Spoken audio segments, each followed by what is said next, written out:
नमस्कार, NTV news में आपका स्वागत है। मैं हूं साक्षी। पेश है आज की प्रमुख हलचल। सीधी जिले में इस भीषण गर्मी में पेयजल संकट को दूर करने में प्रशासन पूरी तरह से नाकाम रहा है। जनता पेयजल के लिए कई क्षेत्रों में भटक रही और जिम्मेदार पूरी तरह से मूक दर्शक बने हुए हैं। यह बातें पूर्व मंत्री सिहाबल विधायक कमलेश्वर पटेल ने आज स्थानीय उच्च विश्राम गृह में मीडिया से चर्चा के दौरान कही। पूर्व मंत्री कमलेश्वर पटेल ने कहा कि जिले के पेयजल संकट के संबंध में उनके द्वारा कलेक्टर सीधी, जिले और संभाग के संबंधित अधिकारियों के साथ ही प्रदेश स्तर पर भी चर्चा की गई। वहीं बिगड़े हैंडपंपों का मेंटेनेंस न होने पर जब ठेकेदारों और इंजीनियरों से चर्चा की जाती है तो उनके द्वारा कहा जाता है कि जिला इकाइयों द्वारा सामान नहीं दिया जाता।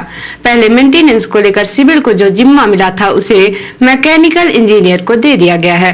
इस वजह से समूची व्यवस्था पटरी से उतरी हुई है। पत्रकार जो है हमारा जो लोक स्वास्थ्य यांत्रिकी विभाग है उनके द्वारा जिस तरह की तैयारी की जानी चाहिए, पेयजल की आपूर्ति, खनन के लिए जो कार्य योजना बनाई जानी चाहिए वो समय पे कार्य योजना नहीं बनाई, समय पे टेंडर नहीं किया, जिसकी वजह से नवीन हैंडपंप खनन का काम भी पूरी तरह से अधूरा पड़ा हुआ है और साथ ही साथ मेंटेनेंस का जो काम है वो पूरी तरह से ठेके प्रथा पर दे दिया गया है।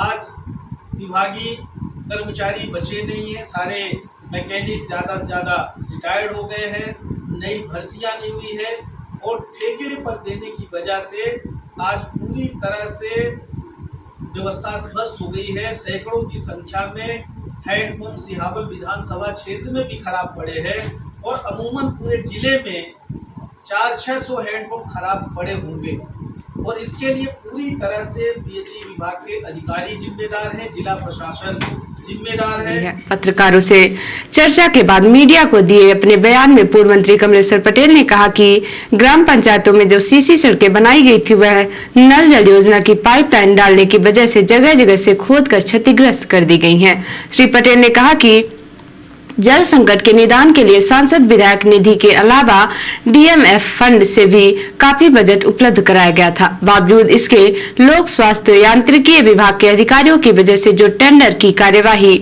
2-3 महीने पहले हो जानी थी वह अब भी पूर्ण नहीं हो सकी है। चुनावी वर्ष में विभाग की यह लापरवाही काफी गंभीर है। आज बड़े दुखी मन से आप लोगों के माध्यम से जिला प्रशासन को, राज्य सरकार को आगाह करने की आज हमने चेष्टा की है। अगर निश्चित समय सीमा में 1 सप्ताह के अंदर स्वीकृत हैंडपंप खनन नहीं कराए जाते, जो भी हमारे हैंडपंप्स जो गांव के गांव में खराब पड़े हुए, अगर उसको समय पे मेंटेनेंस नहीं कराया जाता है, अगर उनको जो मेंटेनेंस की सामग्री है वो उपलब्ध नहीं कराया जाता है तो स्थिति जन आंदोलनात्मक भी हो सकती है और इसके लिए पूरी तरह से जिम्मेदार जिले के कलेक्टर और विभागीय अधिकारी कर्मचारी होंगे। बरसात लग गई है, क्या अब समय बचा है कि आंदोलन करेंगे और ये प्रशासन अपना ये पूरा करेगा? देखिए, अभी बरसात तो नहीं हुई है, बरसात जब होगी तब होगी, पर अभी तो समस्या है और बड़ी समस्या है। लोगों की लगातार जब भी बात करो कल मशीन पहुंच जाएगी, कल हमेशा कर रहे हैं, पर सबसे बड़ी तो बात ये है कि इनकी अदूरदर्शिता की वजह से जो टेंडर 3 महीना 4 महीना पहले हो जाना था अब टेंडर कॉल कर रहे हैं, तो इसके लिए कौन जिम्मेदार है? इसके लिए विभागीय अधिकारी जिम्मेदार है। जिले के कलेक्टर को भी इस पर समीक्षा करनी चाहिए थी। शौर्य और स्वाभिमान के साथ मातृभूमि की रक्षा के लिए अपना सर्वस्व न्यौछावर करने वाली झांसी की रानी लक्ष्मीबाई जी के बलिदान दिवस पर कांग्रेस जिलाध्यक्ष ज्ञान सिंह के मुख्य आतिथ्य में ब्लॉक कांग्रेस कमेटी बरम बाबा द्वारा ग्राम बरहाई में नारी सम्मान समारोह आयोजित किया गया। उपस्थित जनों ने महारानी लक्ष्मीबाई के बलिदान को याद करते हुए भावभीनी श्रद्धांजलि अर्पित की। साथ ही नारी शक्तियों को सम्मानित किया गया। महारानी लक्ष्मीबाई के बलिदान को याद करते हुए जिला कांग्रेस कमेटी के अध्यक्ष ज्ञान सिंह ने कहा कि भारत के गौरवशाली इतिहास में जब जब वीरांगनाओं का जिक्र किया जाएगा, महारानी लक्ष्मीबाई की वीरता और पराक्रम हमेशा लोगों को प्रेरणा देते रहेंगे। अंग्रेजी हुकूमत के दांत खट्टे करने वाली झांसी की रानी लक्ष्मीबाई अंग्रेजों से मुकाबला करते हुए वीर गति को प्राप्त हुई थी। रानी लक्ष्मीबाई के बलिदान दिवस के रूप में उनके शौर्य की याद दिलाता है। झांसी की रानी लक्ष्मीबाई जी के बलिदान दिवस पर उन्हें सादर नमन कर श्रद्धांजलि अर्पित करता हूँ। जिलाध्यक्ष ने आगे कहा कि रानी लक्ष्मीबाई के बलिदान दिवस के अवसर पर नारी शक्तियों का सम्मान कार्यक्रम आयोजन कर नारी शक्तियों को प्रणाम करता हूं। कार्यक्रम में प्रमुख रूप से संगठन मंत्री दयाशंकर पांडे, वरिष्ठ उपाध्यक्ष आकाश सिंह चौहान, रिंकू, महामंत्री नवीन सिंह, उपाध्यक्ष दिनेश पाठक, ब्लॉक कांग्रेस कमेटी के अध्यक्ष सुंदर लाल सिंह, सरपंच बरहाई अशोक पनका सहित ब्लॉक कांग्रेस बरम बाबा के पदाधिकारी, कार्यकर्ता एवं मातृ शक्तियां उपस्थित रही। सीधी जिले में ऑनलाइन प्रोडक्ट बेचने के नाम पर लोगों को रोजगार देकर उनके शोषण करने वाली कई कंपनियां फैली हुई हैं, जो ग्रामीण क्षेत्रों में रहने वाली युवक युवतियों को घर घर जाकर प्रोडक्ट बेचने के नाम पर रोजगार देते हैं और काम कराने के नाम पर ना तो उन्हें वेतन देते हैं और ना ही गुजारा भत्ता, उल्टा उनसे नौकरी देने के नाम पर हजारों रुपए लूट लिए जाता है। ऐसा ही एक मामला जिला कोतवाली में 18 जून को सामने आया है, जब आवेदक उर्मिला बैगा पिता समय लाल बैगा उम्र 19 वर्ष निवासी ग्राम करौदिया चौकी सिमरिया थाना चुरहट की रहने वाली युवती ने जिला कोतवाली पहुंचकर आवेदन देकर आरोप लगाया कि एक कंपनी ने उसे सेल्समैन की नौकरी देकर 3 महीने तक उसका शोषण किया और अब वह जब काम छोड़ना चाहती है तो उस पर झूठा चोरी का आरोप लगाकर उसका मोबाइल भी छीन लिए हैं। शिकायत पर कोतवाली पुलिस ने आरोपियों को थाने बुला लिया, लेकिन आरोपी उल्टा फरियादी पर चोरी का आरोप लगाने लगे। मामले की जानकारी एनटीवी इंडिया न्यूज को तो उनसे फरियादी से पूरी जानकारी प्राप्त की गई। फरियादी ने आरोप लगाया कि काम नहीं करना चाहती तो आरोपित कंपनी और लोग उस पर चोरी का इल्जाम लगा रहे हैं और उसका शोषण किए हैं, उसे वेतन भी नहीं दिए हैं। इसलिए आना पड़ा क्योंकि हमें झूठ बोल के यहाँ ऑफिस में बुलाया गया था।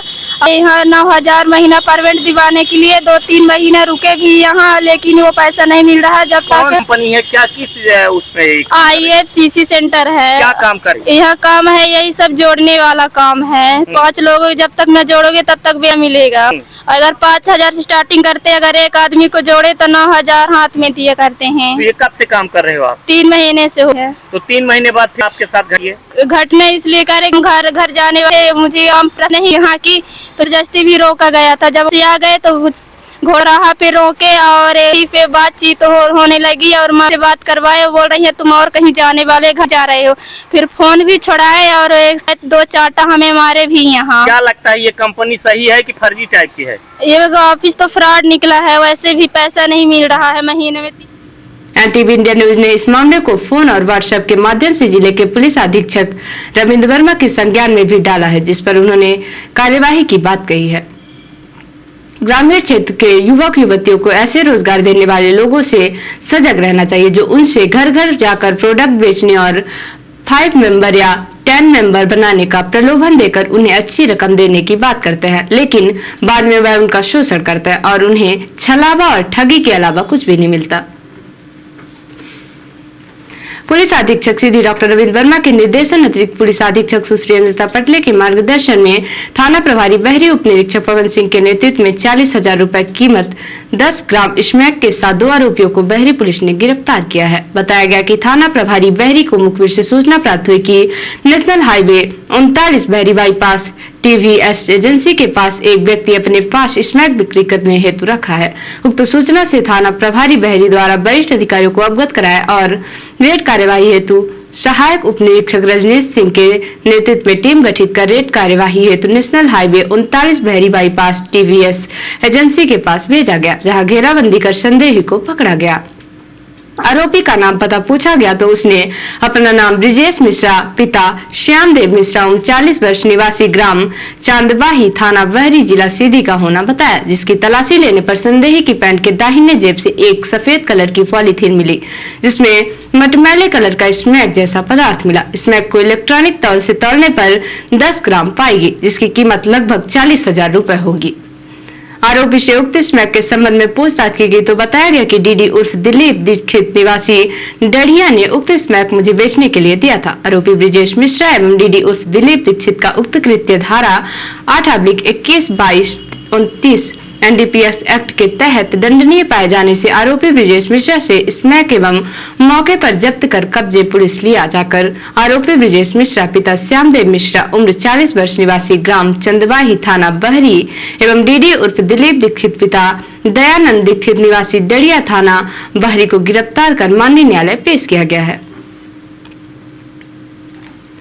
रिपोर्टर हिमानी रौतेला ने बताया कि रविवार को माननीय मुख्य न्यायमूर्ति विपिन सांघी, उत्तराखंड उच्च न्यायालय एवं अन्य न्यायमूर्तिगणों ने राष्ट्रपिता महात्मा गांधी के चित्र पर पुष्प अर्पित किए गए।